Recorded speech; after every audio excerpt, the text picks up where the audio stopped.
ஓம் ஸ்ரீ வராகி தாயே போற்றி.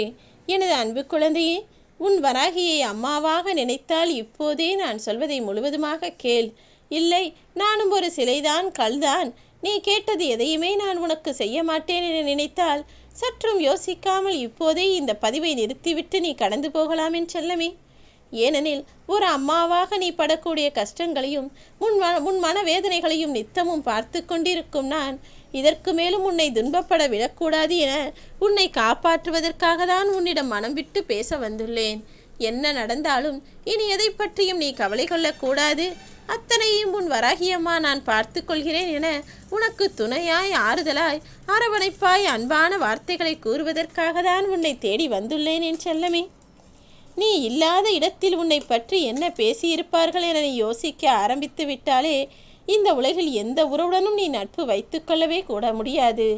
ஏனெனில் இன்று இருக்கக்கூடிய எல்லா மனிதர்களும், எல்லா உறவுகளும் நீ நேருக்கு நேராக பார்க்கும்போதும் பேசும்போதும் சிரித்து நன்றாக நல்லவர்கள் போலதான் பேசுவார்கள். ஆனால் நீ ஒரு அடி எடுத்து வைத்து திரும்பி விட்டாலே அடுத்த நொடியே உன்னை பற்றி 1000 குறைகளை பின்னால் பேசிக்கொண்டிருப்பார்கள். ஒருபோதும் உனக்கு பின்னால் பேசுபவர்களை பற்றியும் அவர்களது குணங்களை பற்றியும் அவர்கள் பேசக்கூடிய வார்த்தைகளை பற்றியும் நீ கவலை கொள்ள அவசியமே இல்லை என் செல்லமே. ஏனெனில் உனது கவலைகளாக இருந்தாலும் சரி, வருத்தமாக இருந்தாலும் சரி, அழுகையாக இருந்தாலும் சரி, சோகமாக இருந்தாலும் சரி, உனக்கு பின்னால் உன்னை பற்றி தவறாக பேசுபவர்களை பற்றி இருக்கக்கூடாது. உன்னை ஏமாற்றியவர்களை நினைத்து நீ ஒருபோதும் கண்ணீர் சிந்த வேண்டாம் என் செல்லமே. ஏனெனில் அவர்கள் செய்த தவறுக்கு அவர்கள் நிச்சயம் என்னிடமிருந்து தண்டனையை பெறத்தான் போகிறார்கள். நீயும் என் பிள்ளைதான், அவர்களும் என் பிள்ளைதான். என் பிள்ளையில் ஒருவர் தவறு செய்யும் போது அதை எப்படி நான் தட்டி கேட்காமல் பொறுமையாய் விட்டு போவேன்? அவர்களை திருத்த வேண்டிய கடமையும் பொறுப்பும் எனக்கு இருக்கிறது என்பதை நான் ஒருபோதும் மறக்கவில்லை. உன்னை தள்ளிவிடுவதில் மற்றவர்கள் வலிமையானவர்கள் என நிரூபிக்கிறார்களா? நீ கவலை கொள்ளாதே. யார் என்னை எவ்வளவு தூரத்திலிருந்து தள்ளிவிட்டாலும், நான் கீழே விழுந்தாலும் கூட அடுத்த நொடியே நான் எழுந்து நிற்பேன். அந்த அளவிற்கு நான் வலிமையானவன் என்பதை உனது வலிமையின் மூலமாக எல்லாருக்கும் உணர்த்தி காட்டு. நிச்சயமாக உன்னை தள்ளிவிட்டவர்களை பார்த்து ஆச்சரியப்படக்கூடிய வகையில் நீ வாழ்க்கையில் ஜெயித்து காட்ட வேண்டும் என் செல்லமே. ஒருவர் நிலையறிந்து உதவி செய்வது மட்டும் தர்மம் கிடையாது. ஒருவரின் மனம் வருத்தத்தில் இருக்கிறது, அவர் மனம் வேதனைப்படுகிறது என நீ அறிந்தாலே அவர்களுக்காக ஆறுதலான நல்ல வார்த்தைகளை பேசுவது கூட ஒரு வகையில் தர்மம்தான். நாளை பூக்களாக வர வேண்டுமென்றால் இன்று விதைகளை போட்டுதானே ஆக வேண்டும். அதே போலதான் நாளை நீ வெற்றி பெற வேண்டுமென்றால் இன்று உன் மனதில் தன்னம்பிக்கை விதைகளை போட்டுவை. என்ன நடந்தாலும் நான் எதை பற்றியும் கவலை கொள்ள மாட்டேன், நான் நானாகத்தான் இருப்பேன் என உனக்குள் தன்னம்பிக்கையும் தைரியமும் இருந்தால் யாராலும் என்ன முயற்சி செய்தாலும் உன்னை அழுக வைக்கவோ கவலைப்படவோ வைக்கவே முடியாது. சொல்லும் செயலும் எப்போது செல்லாமல் போகும் தெரியுமா? உனக்கு வயதாகிவிட்டது, உன்னால் எந்த பலனும் இல்லை, உன்னால் எதுவும் செய்ய முடியாது என எப்போது உன்னுடைய பிள்ளைகள் நினைக்கிறார்களோ அப்போதே உனது சொல்லுக்கும் செயலுக்கும் அவர்கள் மரியாதை கொடுப்பதை குறைத்து விடுவார்கள். அதனால்தான் காலம் இருக்கும்போதே, வயது இருக்கும்போதே உனக்கென ஒரு சேமிப்பையும் வைத்துக்கொள், உனக்கென ஒரு மதிப்பையும் உருவாக்கி வைத்துக்கொள்.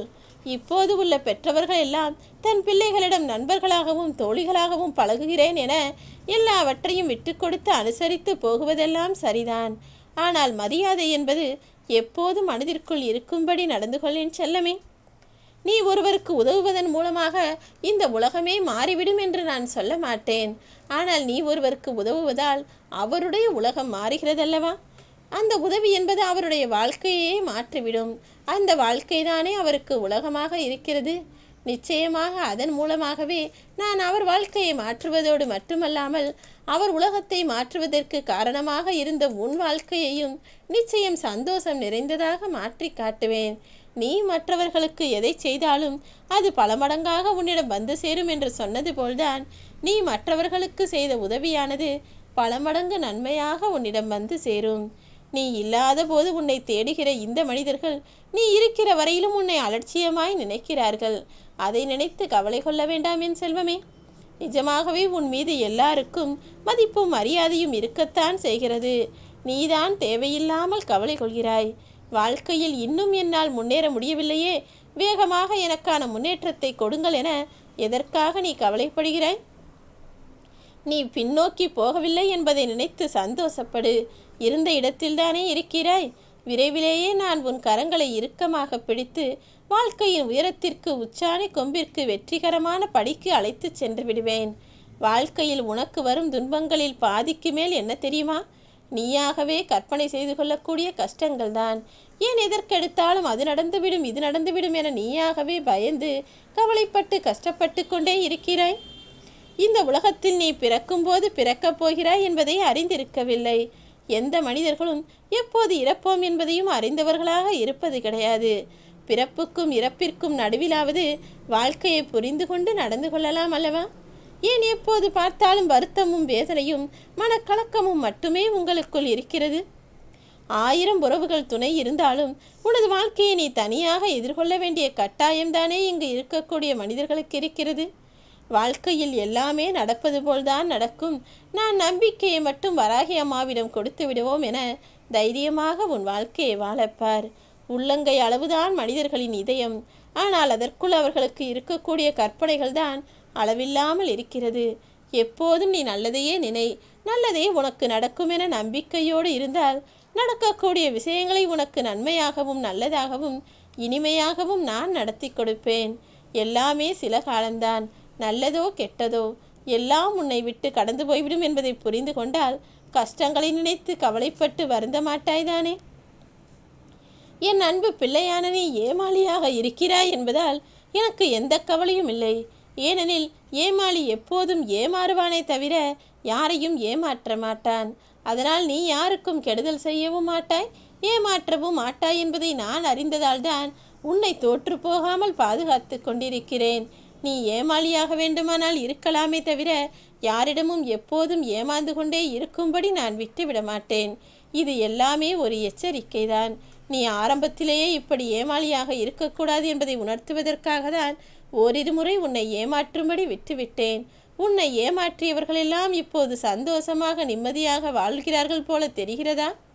அது உண்மை கிடையாது என் செல்லமே. அது நிரந்தரமும் கிடையாது. அவர்கள் செய்த செயலுக்கு உன் கண் முன்னாலேயே அவர்கள் கஷ்டப்படத்தான் போகிறார்கள். அப்போது அவர்கள் நாம் இவ்வளவு பெரிய தவறு செய்து விட்டோமே, உன்னை ஏமாற்றி விட்டோமே என அவர்கள் செய்த தவறுக்காக வருத்தப்படுவதை நீ கண்கூட பார்க்கத்தான் போகிறாய்.